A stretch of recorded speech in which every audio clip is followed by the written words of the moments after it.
Hello friends, good morning. Welcome to guidance Guru in partnership with Unacademy. আজকে হচ্ছে 19শে December. এই পর্বে আমরা 16ই ডিসেম্বরের সমস্ত কারেন্ট অ্যাফেয়ার্সগুলো আলোচনা করব। প্রত্যেক দিন সকালে কারেন্ট অ্যাফেয়ার্সের ক্লাস আমরা করে থাকি, কিন্তু 14 তারিখ পর্যন্ত আমাদের ক্লাস হয়েছিল। তারপর কিন্তু আমি ক্লাস করাতে পারিনি কিছু সমস্যার জন্য। তো সেই 14 তারিখের পর থেকে সমস্ত ক্লাসগুলো কিন্তু আমি তোমাদের করিয়ে দেবো। তো আজকে আমরা 16 ডিসেম্বরের ক্লাস করাচ্ছি। তোমরা নতুন হয়ে থাকলে আমাদের চ্যানেল সাবস্ক্রাইব করে রাখো, পাশে দেওয়া বেল আইকন অন করো, তারপর অল নোটিফিকেশানে ক্লিক করবে। তাহলে আমাদের প্রত্যেক দিন সকালের কারেন্ট অ্যাফেয়ার্সের ক্লাস 5 PM এবং 7 PM দুটো ক্লাস হচ্ছে আমাদের।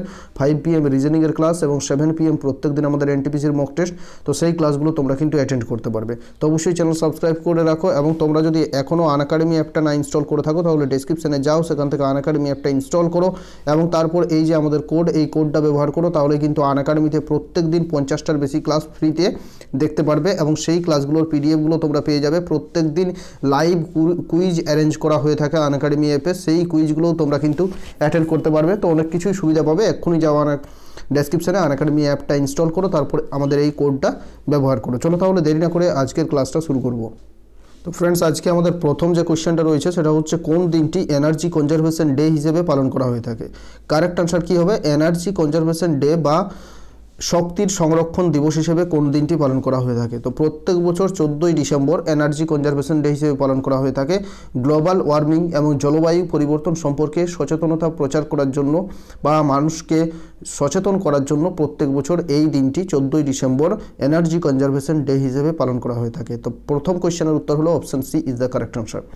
নেক্সট কোয়েশ্চেনে যাওয়ার আগে প্রত্যেক দিনের মতো বলবো যে আমি লাস্টে একটা কোয়েশ্চেন জিজ্ঞেস করব, সেই কোয়েশ্চেনের উত্তর প্রত্যেকে তোমরা কিন্তু কমেন্ট বক্সে জানাবে। এবং তোমরা যদি আমাদের টেলিগ্রাম গ্রুপে না জয়েন করে থাকো তাহলে টেলিগ্রাম গ্রুপের নাম হচ্ছে আমাদের গাইডেন্স গুরু।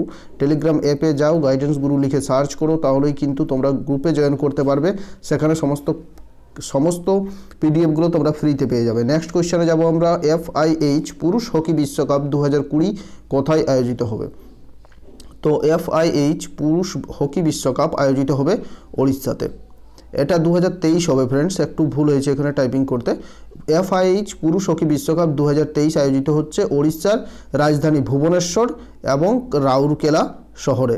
ঠিক আছে, এই দুটো শহরে আয়োজিত হবে। এবং যদি বলা হয় পুরুষ হকি বিশ্বকাপ 2018 কোথায় হয়েছিল, তখনও কিন্তু হবে ওড়িশাতেই হয়েছিল 2018 সালের পুরুষ হকি বিশ্বকাপ। তাহলে Bhubaneswar and Rourkela. Next question আমরা যাব। আচ্ছা, উড়িষ্যাতে আয়োজিত হচ্ছে, তাহলে উড়িষ্যার তোমাদের বলে রাখি ওড়িশার বর্তমান মুখ্যমন্ত্রী নবীন পট্টনায়ক এবং গভর্নর হচ্ছেন গণেশী লাল। নেক্সট কোয়েশ্চেনে যাব। 3 সম্প্রতি প্রকাশিত Dharma decoding the epics for a meaningful life বইটি কে লিখেছেন? তো একটা সম্প্রতি বই প্রকাশিত হয়েছে যেটার নাম হচ্ছে Dharma decoding the epics for a meaningful life. এই বইটি লিখেছেন Amish Tripathi. Option A is the correct answer. ঠিক আছে, এবং অমিশ ত্রিপাঠীর বোন রয়েছেন coauthored by his sister Bhavna Roy. তার বোন ভাবনা রায়, এই দুজন মিলে কিন্তু বইটা লিখেছেন। তাহলে যেটাই তোমাদের অপশানে থাক না কেন সেটা কারেক্ট আনসার হবে, অমিশ ত্রিপাঠী এবং ভাবনা রায়। তাহলে অমিশ ত্রিপাঠীর আরেকটি গুরুত্বপূর্ণ বই রয়েছে, সেটা তোমাদের বলে দিই যে ইমর্টাল ইন্ডিয়া। এটাও হচ্ছে নন ফিকশন বুক। তো এটাও কিন্তু তোমাদের ইম্পর্টেন্ট, অমিশ ত্রিপাঠীর লেখা। তাহলে এই কোয়েশ্চেনের উত্তর হলো অপশন এ। নেক্সট কোয়েশ্চেনে আমরা যাব। 4 নম্বর কোয়েশ্চেন। কোন দেশ ভারতীয় সেনাপ্রধান মনোজ মুকুন্দ নারাভনকে গার্ড অফ অনার দ্বারা সম্মানিত করলো? তো কোন দেশ ভারতীয় স্থল সেনাপ্রধান মনোজ মুকুন্দ নারাভনকে গার্ড অফ অনার দ্বারা সম্মানিত করেছে? কারেক্ট আনসার কী হবে? Saudi Arab. Option A is the correct answer. তো সৌদি আরব সম্প্রতি ভারতীয় সেনাপ্রধান মনোজ মুকুন্দ নারাভনকে এই সম্মান দ্বারা গার্ড অফ অনার দ্বারা সম্মানিত করেছেন। তাহলে সৌদি আরব সম্মানিত করেছে, তাহলে সৌদি আরবের রাজধানীর যদি আমরা কথা বলি তখন কি হবে? সৌদি আরবের রাজধানী হচ্ছে রিয়াদ। ঠিক আছে, সৌদি আরবের কারেন্সি যদি বলি, কারেন্সি হবে রিয়াল, এবং সৌদি আরবের রাজা যদি বলা হয় তখন তোমরা সলমান নামটা মনে রাখবে। সৌদি আরবের রাজা হচ্ছে সলমান, কারেন্সি হচ্ছে রিয়াল, রাজধানী হচ্ছে রিয়াদ। ঠিক আছে, তাহলে option A is the correct answer, Saudi Arab. Next question আমরা যাব। হিন্দ কেশরী খেতাব জয়ী শ্রীপতি কাঞ্চেনালে প্রয়াত হলেন, তিনি কোন খেলার সঙ্গে যুক্ত ছিলেন? সম্প্রতি প্রয়াত হলেন হিন্দ কেশরী খেতাবজয়ী শ্রীপতি কাঞ্চেনালে। তো তিনি কোন খেলার সঙ্গে যুক্ত ছিলেন। কারেক্ট আনসার হবে তিনি একজন রেসলার ছিলেন বা তিনি একজন পালোয়ান ছিলেন। Option B is the correct answer, অর্থাৎ তিনি রেসলিংয়ের সঙ্গে যুক্ত ছিলেন। Option B is the correct answer. তিনি প্রেস্টিজিয়াস হিন্দি কেশরী টাইটেল দ্বারা সম্মানিত হয়েছিলেন 1959 সালে। 1959 সালে তিনি প্রেস্টিজিয়াস এই হিন্দ কেশরী টাইটেলটা পেয়েছিলেন। আর হিন্দ কেশরী হচ্ছে ইন্ডিয়ান রেসলিংয়ে হাইয়েস্ট সম্মান হচ্ছে হিন্দ কেশরী। তো শ্রীপতি কাঞ্চনাল রেসলিংয়ের সঙ্গে যুক্ত। নেক্সট কোয়েশ্চেনে আমরা যাব, নিম্নের কোন সংস্থা vision 2035 public health surveillance in India নামক মিশন চালু করলো? তো সম্প্রতি নীতি আয়োগ এই vision 2035 public health surveillance in India নামক একটি মিশন চালু করেছে। কে? NITI Aayog. Option D is the correct answer.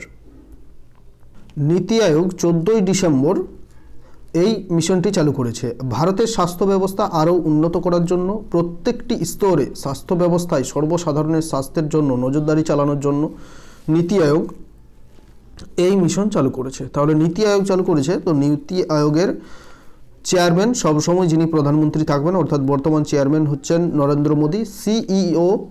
CEO হচ্ছেন অমিতাভ কান্ত, প্রথম থেকে তিনি রয়েছেন অমিতাভ কান্ত, এবং যদি বলা হয় যে ভাইস চেয়ারম্যান তখন Rajiv Kumar. Option D is the correct answer. Next কোয়েশ্চেনে আমরা যাব, ওলা কোন রাজ্যে বিশ্বের বৃহত্তম স্কুটার কারখানা নির্মাণ করবেন? Most important question. ওলা কোন রাজ্যে স্কুটার কারখানা নির্মাণ করছে? তাহলে হবে Tamil Nadu. Option C is the correct answer. তামিলনাড়ুতে ওলার নাম তোমরা প্রত্যেকেই শুনেছ। ওলা বিশ্বের বৃহত্তম স্কুটার ফ্যাক্টরি তৈরি করছে তামিলনাড়ু গভর্নমেন্টের জন্য। এজন্য তারা একটা চুক্তি স্বাক্ষর করেছে যেখানে ইনভেস্ট করা হবে 2400 কোটি টাকা এবং বছরে প্রায় 20 লক্ষ বা 2 মিলিয়ন 20 লক্ষ স্কুটার তৈরি হবে। ঠিক আছে, এই স্কুটার ফ্যাক্টরিতে।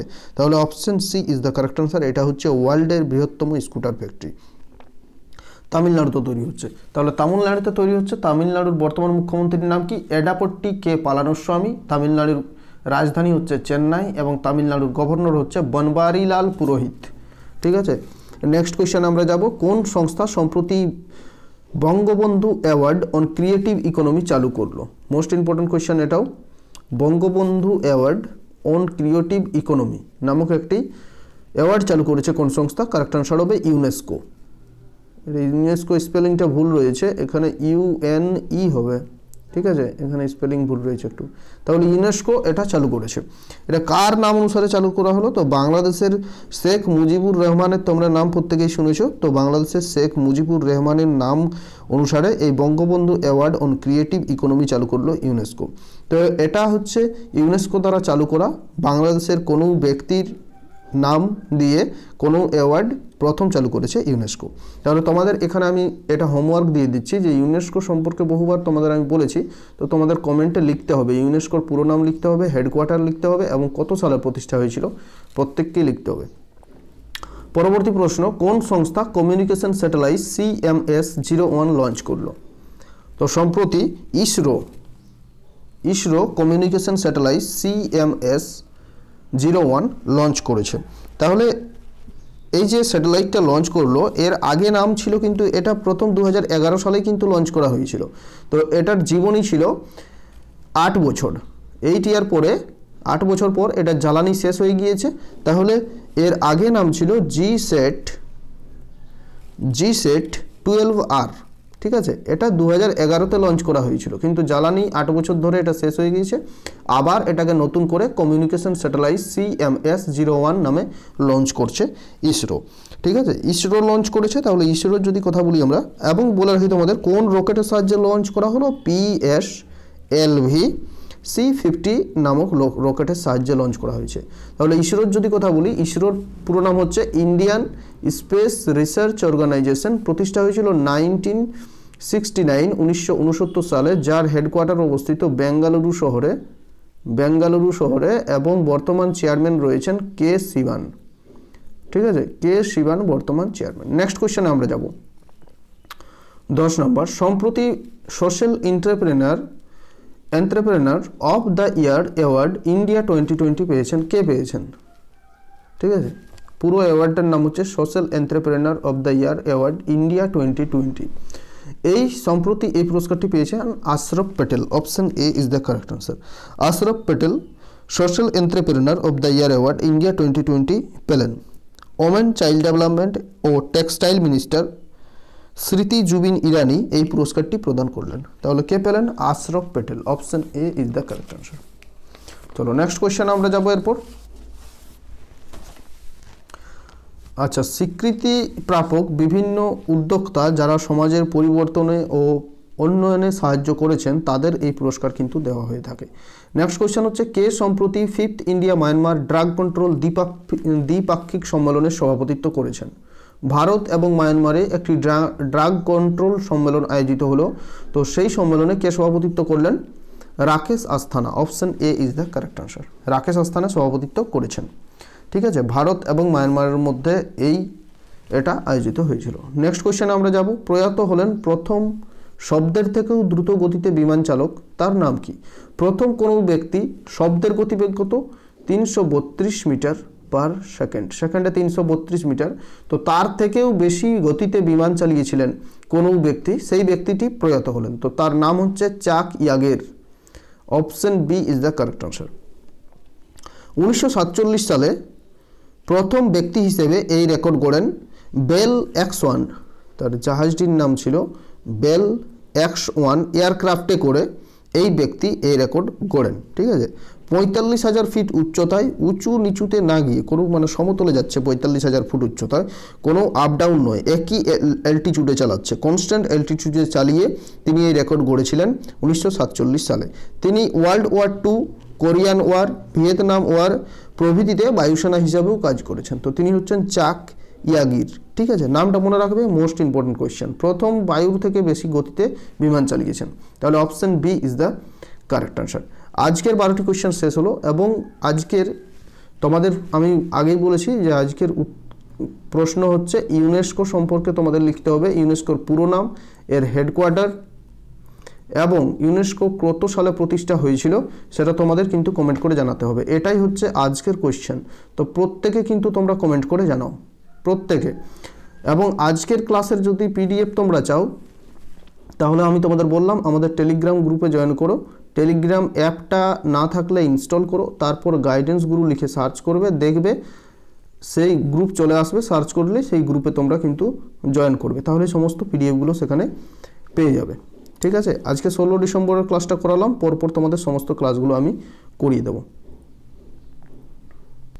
এবং তোমাদের বললাম যে আনএকাডেমি অ্যাপটা যদি এখনও ইনস্টল না করে থাকো তাহলে ডেসক্রিপশানে যাও, সেখান থেকে ইনস্টল করার লিঙ্ক দেওয়া আছে এবং তোমরা ইনস্টল করো। কারণ আনএকাডেমিতেই শুরু হতে চলেছে 100 ডেজের একটা special course for WBSSC lower division clerk এবং অ্যাসিস্ট্যান্ট।